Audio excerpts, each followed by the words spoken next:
Hi everyone, this is Mel from Cardstock Concoctions, and this is my 8x8 basic memory box review.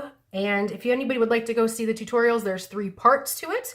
The first part is all the preparation and a lot of the sizing and all that kind of stuff, as well as your tools that you need. The second part is actually the building of the box itself. And the third part is the decorations, the frame, and the ribbon stoppers that I'll be showing you in just a second. So let's go ahead and get to the review. This is the 8x8 basic memory box, and it can be created for any occasion. This is a wedding one that I'm going to be giving. It is 8x8 in size, 8x8 by 4 inches, by the way. I should say 8x8 by 4.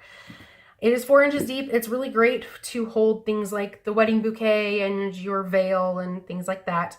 Anything that's small that you kind of want to keep forever and ever. And so the paper collection that I used this time is the same one that I used in the 12 by 12. You'll see the Love Amour collection by Colorbach, and it's a really great one. I did inherit this collection, but it's turned out beautiful for what I was using it for. And so on the top here, I did use this all the paper everywhere. I used about 6 sheets. You will have some left over depending on how diligently you cut. The frame is chipboard and cardstock, and Black Recollections cardstock, 60-pound cardstock.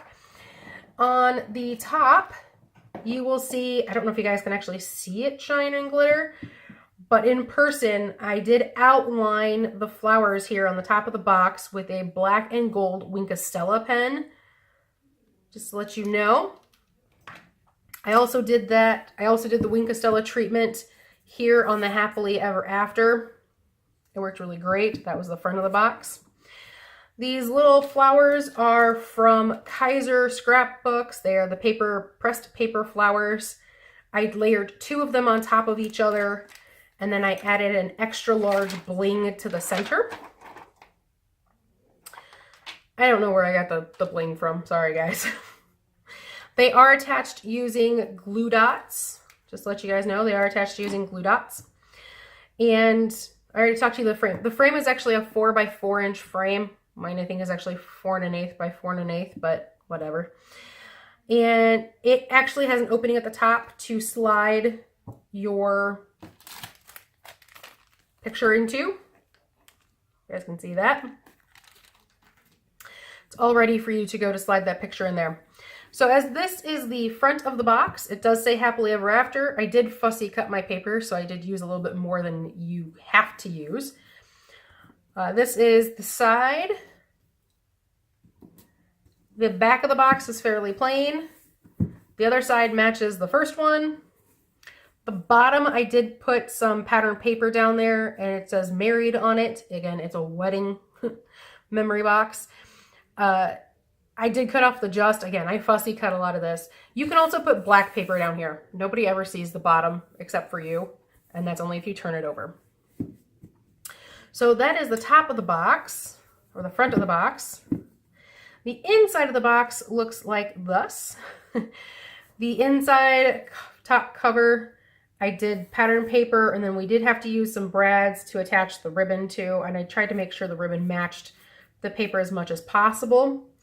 This ribbon is from Stampin' Up's, I believe, Christmas collection a couple of years ago. It happened to be in my stash, so that's what I used. The ribbon does measure 8 inches long from side to side. It is put in 4 inches down, half an inch deep from the top, and also on each side. The inside paper comes from the same collection. I always liked the bottom piece to say love. Again, it's for the wedding, or for a wedding. And I always want to make sure it's nice and in there. The inside bottom piece is smaller than this top piece, just to make sure everybody knows that, as well as the inside cover pieces here. This one matches my 2 sides. These sides match my top. And the front here matches this paper here. So there we go. The brads are just general. All of the pages, all the pattern paper, or DSP, is inked in Stampin' Up's Crumb Cake ink. It matched the caramel color, the tan color that was in the paper extremely well. It set it off quite well, so that's how I did that. All right, I hope you guys enjoyed this project. If you liked this review, please go ahead and give it a thumbs up. If you'd like to see more projects like this, please go ahead and subscribe. I am Mel from Cardstock Concoctions saying I hope I see you next time. Thanks a lot, everybody. Bye.